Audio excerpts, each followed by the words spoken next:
Hello? Yes. And ladies and gentlemen, with that introduction, we are introducing Anon Don. Welcome to the Scouting Australia podcast. This episode is powered, as always, by the Scouting Australia podcast. You have a little bit of an insight. Today, guys, we have Anon. I don't know which Anon it is in the studio, but we had one of the Anons right in that apparently sends all the questions, or a portion of the questions. The producer has confirmed this as well. You're a weird-looking bastard. I don't know what's going on with the outfit. But, mate, welcome to the show, Anon. Thanks for having me, guys. How are you? It's good. Anyone here without a black T-shirt, I know what I'm doing. Well, mate, you're the Anon. You should know what's going on. Jimmy, mate, welcome back to the show. You look like you're ready for business, mate. You look like you're ready to take him out. No, I'm just sussing out the outfit. Like I appreciate Anon making the effort to come in. I'm more intrigued than anything because I believe you're here on behalf of the Anons. Is that? It's the National Anon Society. Yeah, Well, I was ready to put on gloves when this guy came in, but that's why I'm sitting here. I'm basically security between the Anon Society and Jimmy and Sam because there's a bit of hostility in the room, folks. There was until he started talking, and then I realised what's being sending in the questions. Just to give context for people who don't know the backstory. So we've got a long history with the Anons, and the very first Anon was purely Anon.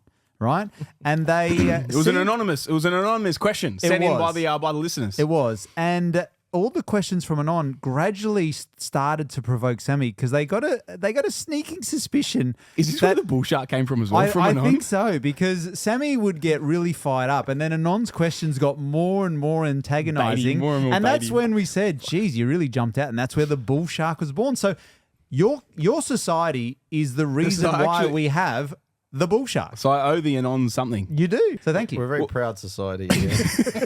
I should probably welcome Big Lukey Jewson. Why are you here? It's a Q&A. Well, they had to bring security because the Anon Society, you are a big unit. They would not come and be on the podcast without security. So APS hide security. That was a dumb move. I'm the filter between Jimmy and Sam and the Anon Society. So I'll be a bit of a mediator today. Okay. And if there's any hostilities, we'll let Sammy jump across the table. Well, mate, I appreciate you being here. It's a good point. Anon, what Anon are you, firstly? Who? Anon who? Why do you have to look at your page to know which Anon you are? Anon Don. You're the Don. I'm the Don. You're the Don. You look very young to be a Don. You need to get on your knees and kiss my finger by the end of the... Oh, he's got the Godfather. That's it. We needed the Godfather music after that. I thought, I didn't know Italians drank vodka. I thought it was Russians. What's with the vodka? I brought it in. Why? Don't know. Where's it from? Is it from across the... it's Red Roux. Red Roux. Red Roux vodka. The boys from across the road. So It looks like it's a Christmas edition. You met the boys across the road. That's it. Just helping out a local business. Did you? How much did they charge you for it? I think it was around $50. Jeez, that's a good price. Good Luke, APS gets it for free. Anons are not at that standard. So let's get this straight, Anon. You are coming up with some questions. You pulled together some questions. So the Q&A is a compilation of all of the questions from the Anonini. Because it's the what? The Anonini? Yeah, it's like the alumni of the Anonini. So why don't we kick it off with our first question? Right. By the way, guys, this is a serious episode. There's apparently serious questions here that have been written in by all the Anons. They've been compiled. The producer asked for a spokesperson. They thought it'd be a good idea. I thought there could be a bit of blood in the streets. We'll see what happens by the end of the episode. But so far, there's been more tears shed than blood. I'm crying, bro. This is fun. The fit is. You guys got to check this out either on one of the YouTube or maybe we'll put something on the reels. But bloody hell, this thing is a specimen. First question from our Greek compatriots, Anonopoulos.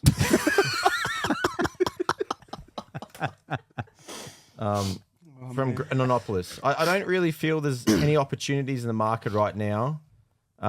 With so much noise in terms of interest rates, inflation, etc. What are the key opportunities to capitalize for investors, as well as the key risks to avoid? Ooh, the Greeks, they want the opportunities. I like it. They're very industrious. So what's the key opportunities right now and what to avoid? Yeah. Jimmy? What do you think, Sammy boy? You throw to me? Well, you're the expert. I'm probably more Greek than you. Yeah, Yasu. Vachlava. Souvlaki. Yeros. Chalumi. Baklava. Go on. I already said that. I win. Moussaka. Jimmy Lewis. Uzo. Key opportunities at the moment. This is turning into a shit show. Key opportunities in the market right now, I believe, is obviously looking for affordable markets. Finding affordable markets. We don't need to buy at the top of the market. We need to understand where there is still value in the marketplace right now. But what does the individual investor need in their portfolio? Do they need to chase cash flow? Do they need to chase growth? What is it they actually need in their portfolio? That actually is the more prudent question. Mr. Anonopoulos, or whatever the hell the name was, risks are buying in at the top of the market in markets that have had a lot of growth that don't have potential for continued growth. Nice. It's pretty succinct, Sammy. I think the good news is there's always opportunity. I know you always talk about that, Sammy. There is always an opportunity somewhere. You just got to either educate yourself or find someone who's more educated than you and engage them to help you. What do you think, Licky? Fair to say? Yeah, I think that one thing Sam said was not buying at the top of the market. Like, you've got to be really careful, especially in markets that have had a lot of growth. It's not to say just because of markets had a lot of growth doesn't mean you go and buy in there, but you just got to be pretty careful because there needs to be the sort of proof that that market's going to continue to grow and the pressure forcing that forward on top of the growth that's already happened. So I think it's a pretty valid question. Yeah, all quality markets at the moment as well. Like anywhere decent has had a level of growth over the last few years as well. It's understanding how much growth have they had and how much growth does that market still have in the tank. And that's a very key metric. We spend a lot of time, energy, money, research and everything, understanding this as intimately as possible so we can make educated decisions around this. You, Sammy, I remember you saying one time that you exited a market a bit too early because you didn't squeeze the juice. There was a lot more juice, and just because it had growth, you exited too early. I had done it a couple of times. So I did it early for myself as an investor in Sydney in 2014. I stopped buying in Sydney, literally a year into the cycle that did 120, 130%. And then I did it in a pocket of Brizzy as well, where the market just went up 10%. I was like, whoop, 10%, whoop, I'm out. Like, you know what I mean? Like, I was trying to look after investors, but realistically, I cost other investors more that I should have. Hopefully, I could have got them in there and made significant money from that end. So I was trying to do the right thing, but it was an inexperienced move by me of exiting just because the market had lifted a little bit. Trying to do the right thing, but in hindsight, and again, lesson from the learning, realizing that it wasn't the best move after the fact. Follow up. How do you guarantee the quality of the deal in this type of market? Well, the Greeks, they love pushing. They love the guarantees. They do. How much you're going to measure it? How much tzatziki are you going to give me? I think it's a gyros, not a kebab. Oh, He's throwing chat. All right, the Don's good. The Don is spoken. Oh, he's quick. What is the guarantees? You can't give guarantees in life, man. Like with these things, you can't give a guarantee. Obviously, what we do is we put clients in markets that we believe are the strongest markets there are to put them in, and make the best discounts that we can on the way in as well, so they can be on the front foot and as far forward as possible. Cool. Second question from Anonovich. These all soccer players. I think he's Ibrahimovic's cousin, so watch is out it? if he might hit you with his nose. I'm a bit worried about yours for a second there. The big schnoz. Smell it from a mile away. Once again. How long should you be waiting for your broker to get your pre-approval? When would you say it's time to call quits and change your broker? Ooh. No, I think it really depends on your situation. Because if you've got a very basic situation and there is it should be pretty like a formality to get it through and there shouldn't be any real challenges, then if things are dragging out beyond, if you're not getting anything done within like a month or you're not very close to getting the pre-approval or the closer end stages, I'd then be asking some serious questions. Bro, I'm laughing so much, I'm coughing, bro. It's so shit. Sorry, sore throat. Struggling. However, if your situation is a lot more complex and you've got a lot of trust structures and it's just a lot more complex, then that's going to create certain amount of issues. So I think you need to give your broker a bit of an allowance to sort those things out. If you are having regular correspondence and they're keeping you up to date and they're keeping you informed, then I would be sticking the course, because to go and start again, it's going to actually take you even further and longer to actually get that process started. So it is a bit of a mixed bag, I would say. It's a hard question to answer because everyone's situation is different. What do you think, Licky? I think a key point is it actually the broker? A lot of banks have their processing time. So different banks, depending on their size, depending on how much work they have at the time, they have different processing times in terms of some banks won't even pick up a deal for 5 business days now. And by the time they pick it up, if they're missing something, it goes to the bottom of the pile, they get the documents, and then it's another 5 business days. So, that adds to it as well, the bank's processing times. The other thing is a lot of clients will blame the broker, and this is not one or the other, But at the end of the day, it's a working relationship. You both got to do your part. If you're taking 2, 3, 4 weeks to get your documents back to the broker or upload your stuff to their portals, etc., then yeah, it probably should take longer because you haven't done your part. Absolutely. But if you've done that within 24 hours, they've submitted it, they've done your part, and it's on the bank, there's a bit of leeway there. I think one other thing to throw in here is like how long is realistic. I think what you could do is obviously have a chat with that broker and probably get like what are the realistic timeframes we should be able to expect a pre-approval in. Can you just give me the timeframes of what I should expect if I'm turning everything around in a realistic, like in a quality timeframe for you? If I'm getting you everything, how long should this take to get it? Knowing my situation with now you've looked at it, and I think once they give you that number and you have that time frame on that day, it gives you something to give a little bit accountable for. Because then if you take it to them and go, look, you said to me 3 weeks, we're now 6 weeks in. What's the reason? They may go, well, you might remember we asked you for these 3 pieces of documents and you took a week to get them back to us each time. That's the extra week, 3-week blowout. But if now we're at 3 months and you turned everything around within 24 hours, or maybe you're 2 months and you're like, well, this isn't acceptable because, this is the parameter, this is the time frame that you set for me. I've gotten you everything back straight away.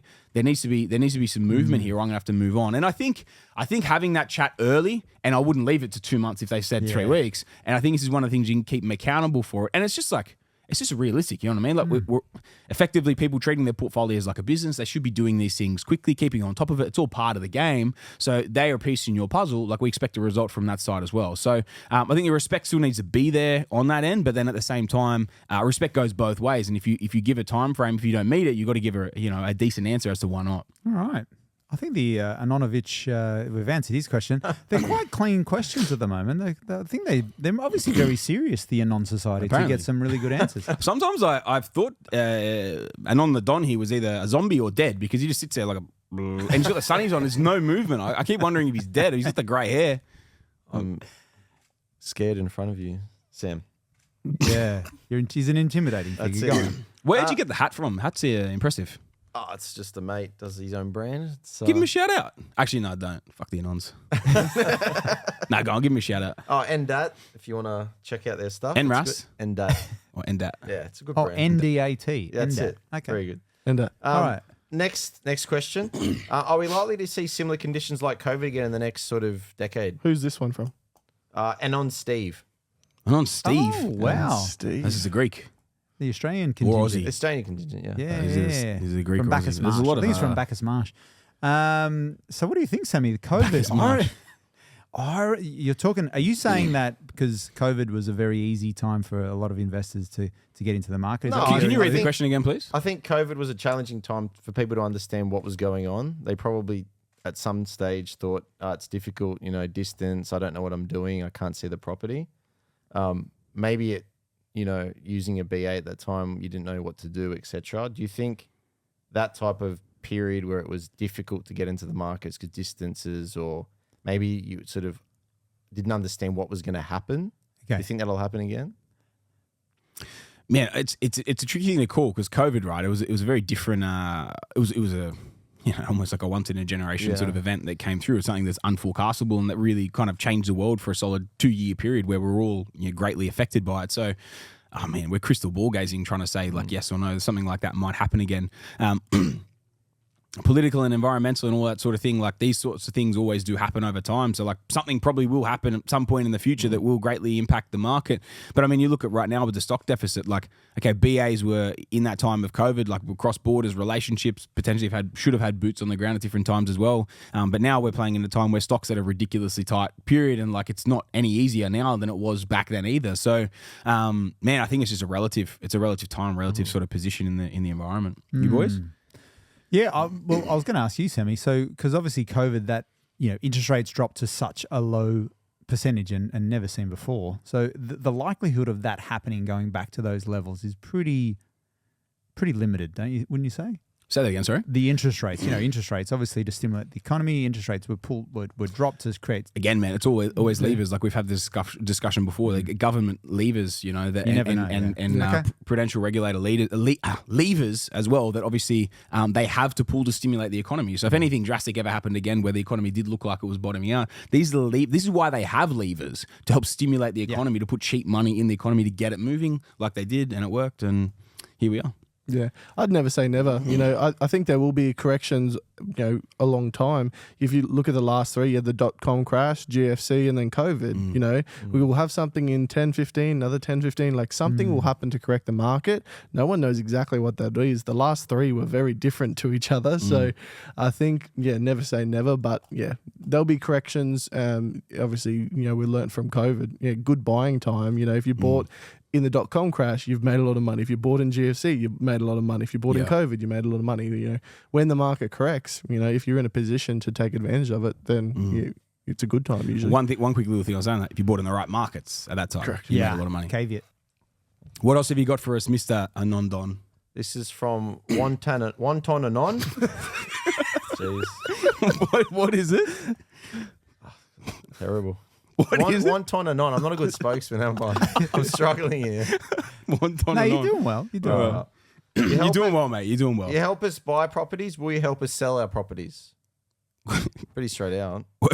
We help him buy them properties, and then will we help him sell the properties? Yeah, exactly. Yeah, definitely. So we always help on the exit on the way out as well. Obviously, for us, it's a two-way sort of street in terms of like so much when we do bread and butters and growth assets, we help our clients understand when the top of market is so they can exit at that correct time as well.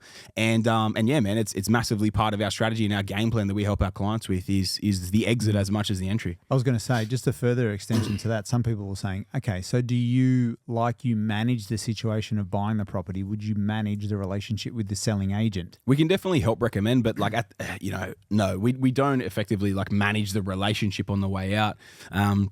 But we can always help. We always help people put people in touch with the right selling agents to get out with as well.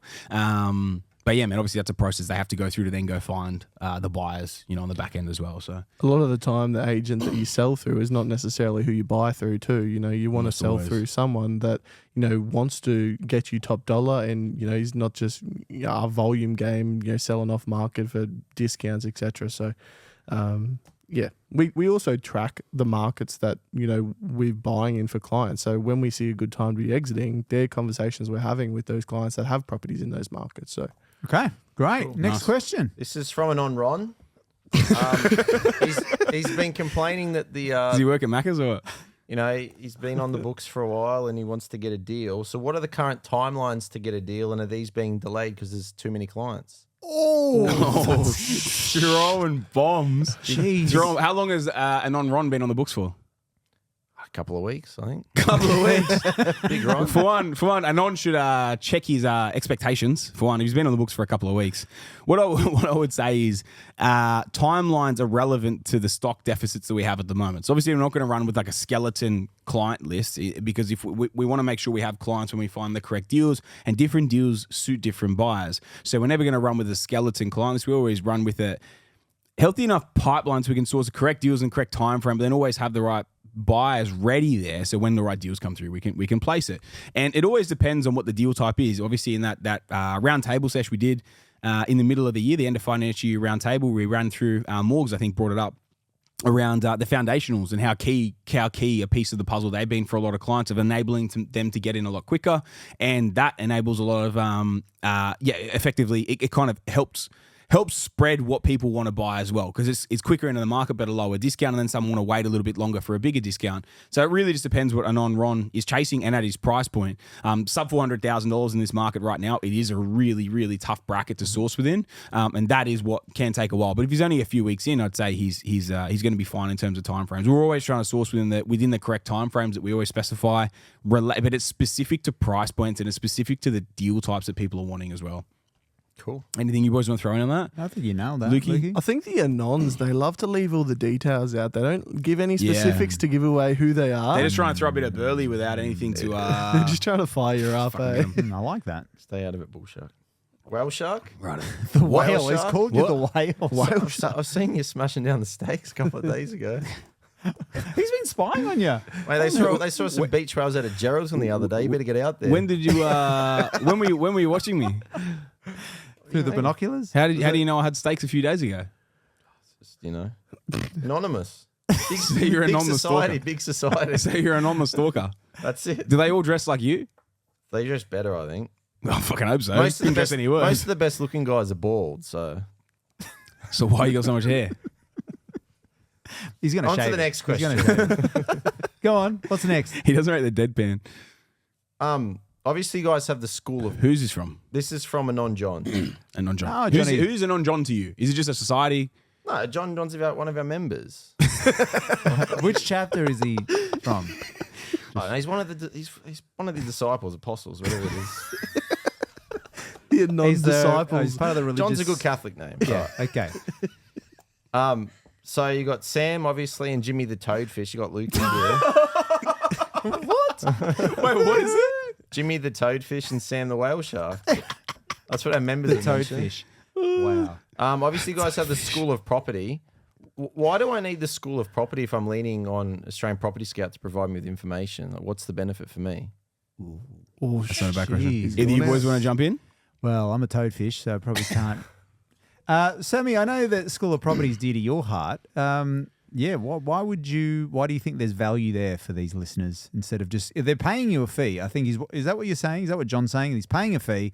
Yeah, I mean, I'm why am paying I- for the School of Property, but I'm using you guys. Why would I pay for information when I can ask you?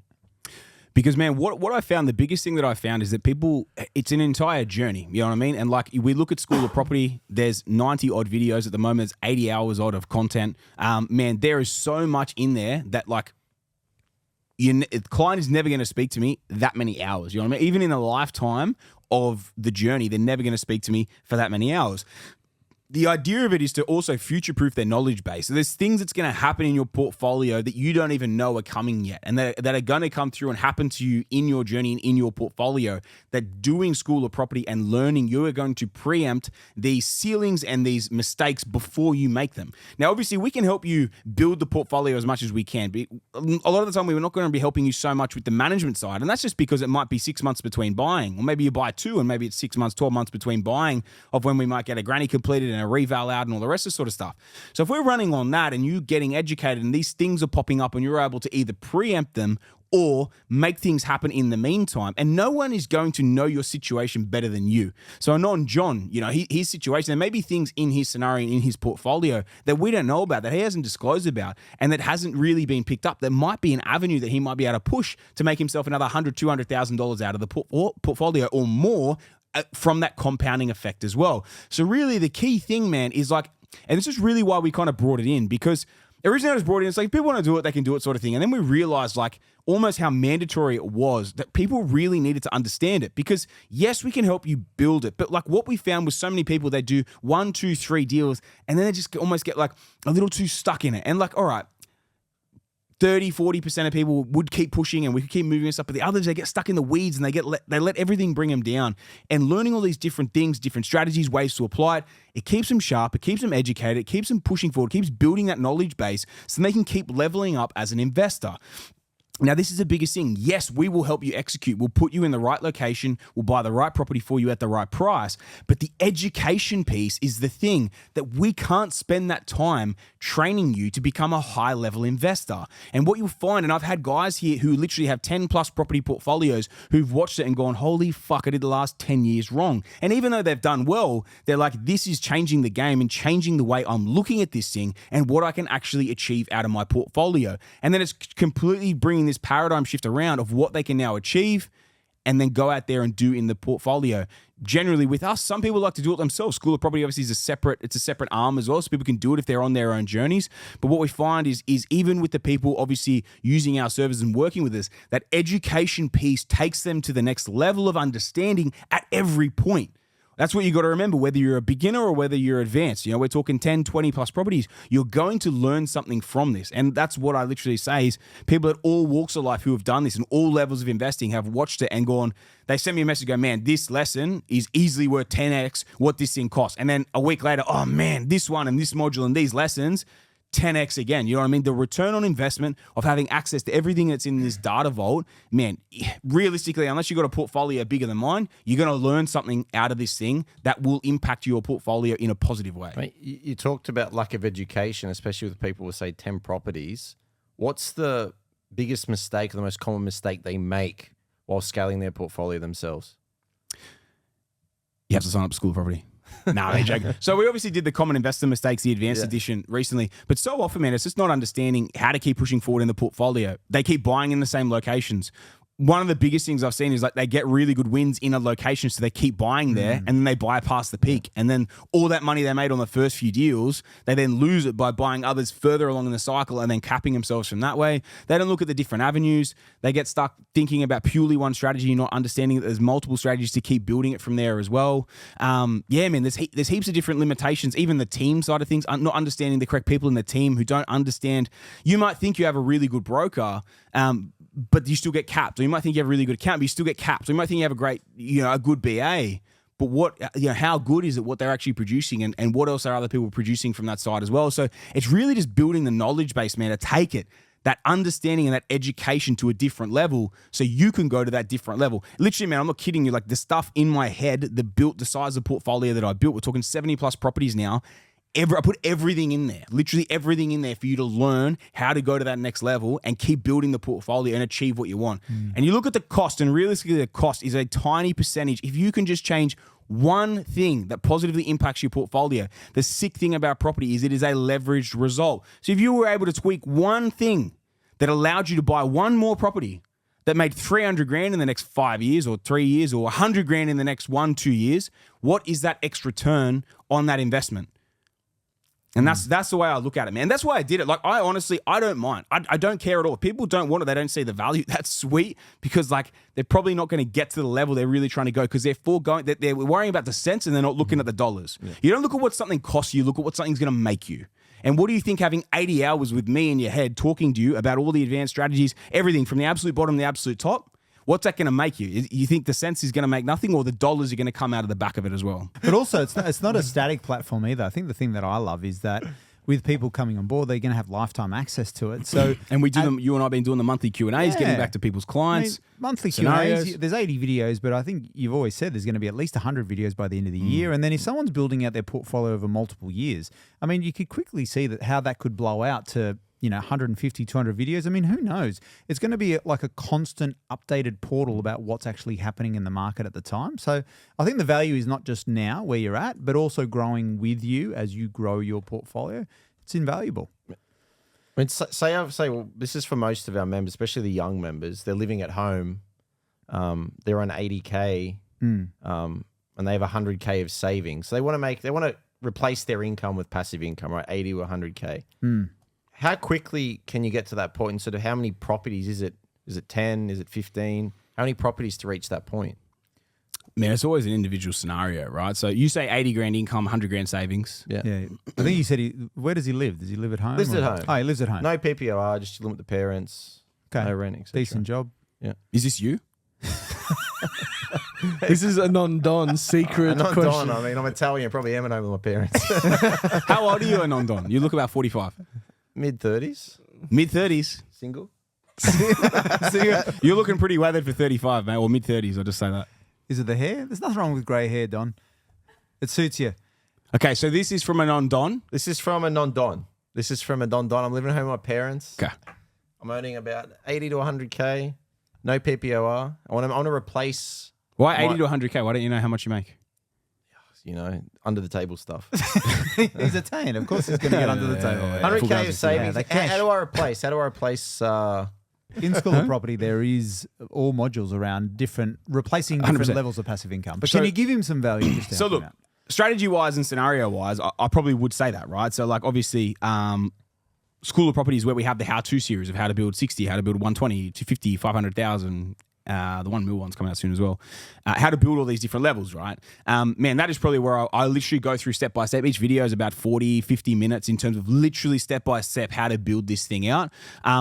Look, realistically, man, to break it down simply, 100,000 net passive, you need 3 cash flow deals, and you pretty much need them paid out. And obviously the strategy around building that is something that we work very closely with our clients with. But that in a nutshell, man, if you've got the right, cash flow deal returning 35 to 40 grand per annum net passive, if it was debt free, you need 3 of those in the portfolio. You just have to figure out how to get to the point to leverage up and then be able to sell down and pay that out.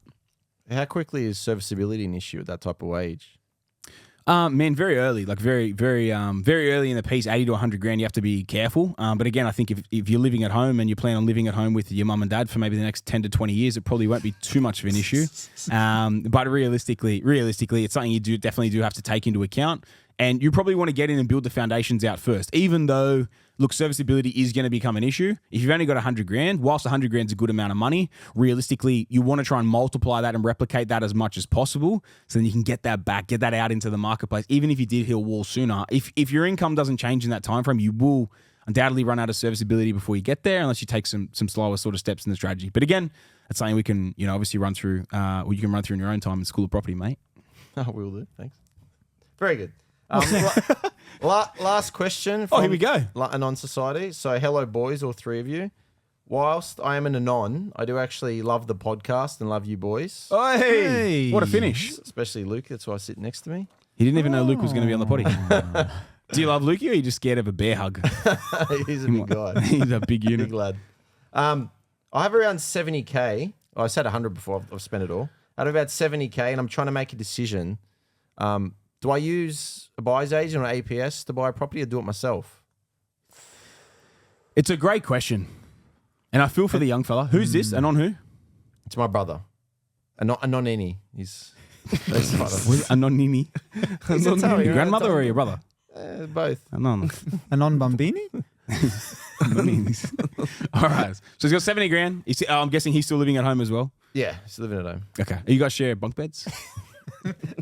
share the double bed. Who's the big spoon? Oh, no. Yeah, we've deteriorated. This is gone. This is gone. It's deteriorated from the start. Oh, it started bad and it's got worse. Yeah. Wait, what was it good? 70 grand. Okay. No, fair call. And a very understandable question. I think the biggest issue, and we will always try and look after first timers, you know what I mean? Like when first timers come through first deal, I definitely have a soft spot in my heart for helping those people in the right way, because I've seen so many people that have been burnt on their first deal and but either with a BA or out there by themselves, either with a BA that doesn't know what they're doing or they just don't give a shit, or by themselves not knowing what they're doing, and they go out and they buy the wrong property, they buy in the wrong location, they pay the wrong price and all the rest of it, and they burn themselves in that instance, which obviously is something I really, really want to help people avoid doing that. Yes, there is a cost associated with using a buyer's agent, but if a buyer's agent can take out that risk component of buying the wrong property in the wrong location at the wrong price, any of those three things, let alone imagine taking all three of them out, the result that you're going to get off the back of it by making that decision and taking that action and being handheld, especially very early in the process, nothing is going to trump that. Nothing can beat that, because if you make the wrong decision, it could actually be a $70,000 loss as opposed to the whatever it costs for the BA fee and the deposit and everything to get into that first deal, which could then turn into another deal and then another and another. And like that ROI plus the hand-holding of a strategy piece combined with the execution at the correct level, man, very, very hard to compete with that. And I think that's where, if we take that properly into account and we really, really do assess that, I would say without a doubt, he had 70 grand. It's a no-brainer in my mind to be using a BA for your first deal. I was going to say, Sammy, for quality that, BA. Yeah, for that, your brother's biggest fear is the amount he's going to spend using a buyer's agent, right? That's the biggest barrier for him. But he needs to flip that on its head and ask himself, well, how much money am I actually going to make? And could I make that on my own? And I think that self-awareness piece, which you talk about for a lot of clients, is if you don't, you got to be real with yourself. If you think you can do it, then you got to ask yourself, well, back that up? Like how? How much education have you got? How much research have you done? And it's fair to say there'll be holes pretty quickly. So instead of thinking how much is something going to cost me, think about, as what Sammy said, you do this well, you get the result, you take the risk out. How much money am I going to make? It just changes the whole paradigm, and then the snowball effect happens. And literally within 3 years, you could completely transform your position. Whereas you buy the wrong asset in the wrong market and you get the wrong advice, 3 years later, you could be sitting in the exact same position, if not worse, because you bought a really lousy asset. It's cost you a lot of money and you haven't done anything. So I think it's a no-brainer. You need if anything, the first deal it's the most needs important. to be with someone who knows what they're doing, because that's going to really set you up to win. Lukey, what do you think? I think, I've gone blank, mate. Oh, no, got him. Anon's got him. No way. I was zoned Did out. Anon unplug you? Was the Matrix again? Nah, I got thrown off by Anon. He's been making weird sounds over the side. He's been what? He's been making weird sounds and shit. I don't know what he's doing. And that. He's got his. Is your tummy rumbling or something? You got. I know. He's like tapping his feet and shit. Tapping his feet, turning oh my god. Turned you on a little bit. Lukey, 70 grand, first timer, using a BA or not using a BA? Yeah. I think for sure BA. And the reason I would say yes is because if you don't think you can double those funds, your first 70 grand, like how hard do you work to save 70 grand? Like that's massive. Most first timers, it would have taken them a couple of years at Exactly. least. You know, At least. So you've worked so hard and you've done excellent to get to that point, and you go and say, well, you know, I can do it myself, and you sit in that market for 5 years, all of your hard work's now down the drain. If you can go and find someone that can show you how to go and double that, turn your 70 into 140, you've done that in the space of 6 or 12 months or even 2 years, for example, in a good property. How many times are you going to be able to save that deposit? And we talk about this in strategy calls all the time. You let the market do the heavy lifting. Like, yeah, you go and save a deposit and get into your first deal, but it's very hard for anyone, irregardless of their income. We have clients that have 300, 400 grand, 500 grand of income and still don't save large amounts of cash. So irregardless of your income, it's very hard for most people to save cash because you adapt to your lifestyle. So you need to let the market do the majority of the heavy lifting if you're going to build a big portfolio. You need to put your money to work because no one is good at saving. There's few people that are, but the majority are not. Yeah, man, I couldn't agree more, boys. It's an absolute no-brainer for me. 70 grand, yeah, high quality BA, right property, right location, right price, especially in this marketplace right now, which is so tight and so brutal to try and get a good deal. You got to remember, it's your first deal. You're going to be going up against sales experts that have been selling for some of them minimum 5, 10, 20, 30 years. Some of these guys, they know how to play you and manipulate you being a first-time buyer. As much as you might think they're your friend or maybe trying to look after you, ultimately they are employed by the seller, by the vendor to achieve the best price, and they are literally expert manipulators. They're expert negotiators on that front. I literally had an agent say to me the other day, I don't call myself an expert negotiator. I don't call myself a real estate agent. I call myself an expert manipulator because that's what I do. I have to manipulate someone into realistically giving me the listing and then manipulate a buyer in terms of paying top dollar, and sometimes I have to manipulate a seller to drop their price. You know what I mean? Like that is what they do. That is what they do. And so I think this is one of the biggest things, man. You have to be very, very wary out there at any level, but especially on your first deal. You've never been through it before, never experienced it. It's for me, it's an absolute no-brainer. You know, it's funny when you just think about different scenarios. Like, let's just say you had to go to court and you needed a lawyer. It's very rare you'd represent yourself, right? You'd engage the best possible lawyer, or if you needed to go get surgery or something, you'd engage the best people. Yet when, like what you said, Lukey, you've spent 3-4 years saving 70 grand, but all of a sudden you go, nah, I'll do it myself. Yeah. Like it just seems like a very foreign concept when you really strip it back and what's at stake. So I think people's just association with the spending and where they see value, I think they just need to get educated around that, and then it becomes a no-brainer. Just a follow-up, because obviously 70K gets you sort of low end of the market. Is there a sweet spot in terms of where you should be entering? And is it better off maybe to join forces with a mate or a partner or a brother to then invest together? And what risks does that bring to your situation? Personally, man, I think it depends on how much you've got. If you got 70 grand, I'd probably be trying to go it alone. It's enough to go it alone, even though we're kind of scraping a bit. We could still get in the market going alone at that money. Man, I don't love to invest with others unless I really have to. So if you really have to, and maybe you're pooling together to get the 70 grand together. If that's how you get in, you have a very clear agreement of like, this is what we're going to do. These are very clear parameters around what we're going to do. Okay, that's it. And it would take, let's say it was going to take you another 1 or 2 years to save it up. It's worth rolling the dice in that sense. But if you're not that far off, if you're at like 50, 60, or even if you're at 40, but you reckon you could save it in a certain amount of time, unless it was like a partner that you'd been with for quite a while and you thought you were actually going to stay with them, it was realistic. Otherwise, I try and keep it separate and kind of go from there. It just has to be really, really clear parameters. I've just seen too many issues, around this before that have blown up from this side of things of investing with friends, family, all the rest of it. Sammy, I've had a few calls with business partners that they're in business together and they want to buy properties together, and they clearly could buy on their own. I'm just like, why are you doing that? Like, what? Oh, because we've got a business together. Yeah, but like they could buy individually themselves. Yeah, why would you, like I said to him, well, what about your wife and your wife? Like, do you guys have exactly the same goals? Like, do you want to be tied together forever in everything that you do? Well, no. Well, then why are you buying properties together? Yeah.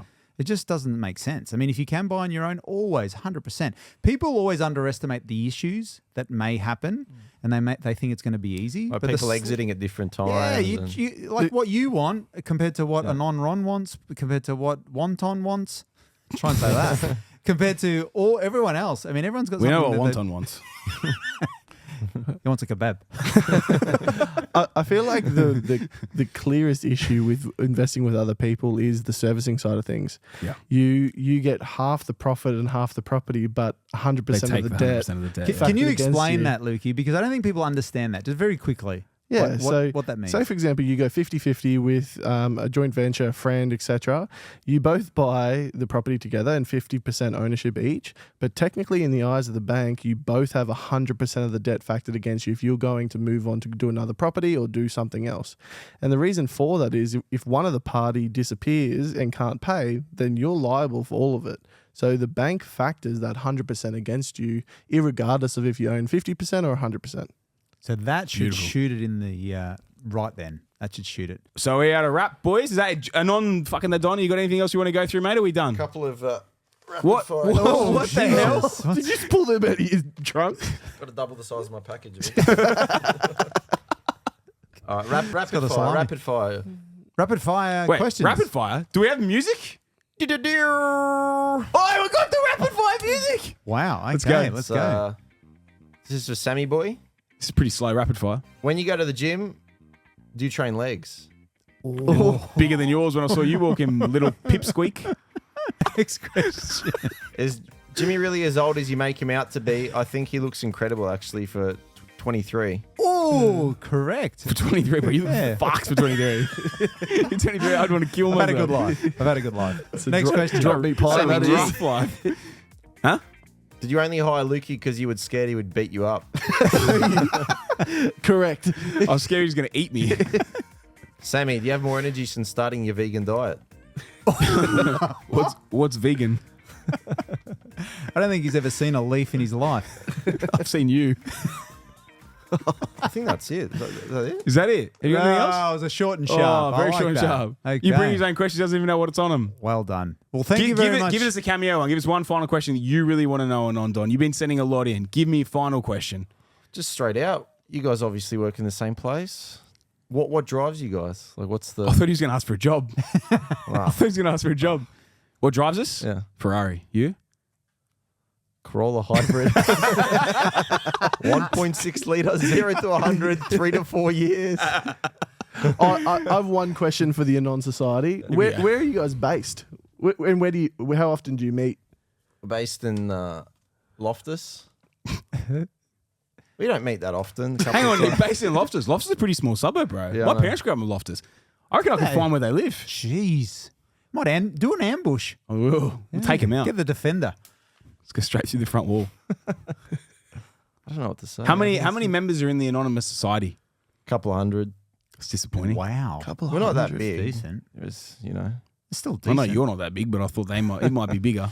All right, Jimmy, anything you want to go with, mate? Nah, I think we've... Listeners, thank you very much for tuning in. I hope it took some great value. It was a bit of a different episode. It's a bit of a different character. I don't even know if it's human. But guys, thank you very much for tuning in. I hope you took some great value. And all the Anons out there, I hope you're proud that we got your spokesperson on and did the episode. Mate, you didn't do too bad for a stunned mullet. You did all right. Very good. Listeners, if you enjoyed it, make sure you send it on. If you haven't left us a 5-star review yet, please jump on there. Leave us a 5-star review. If you aren't currently following us yet, but you're loving the Scouting Australia podcast and the APS Weekly News Bulletin, make sure you jump on there. You hit the follow, hit the subscribe button on your favorite listening platform. And until next week, guys, that's another Scouting Australia podcast.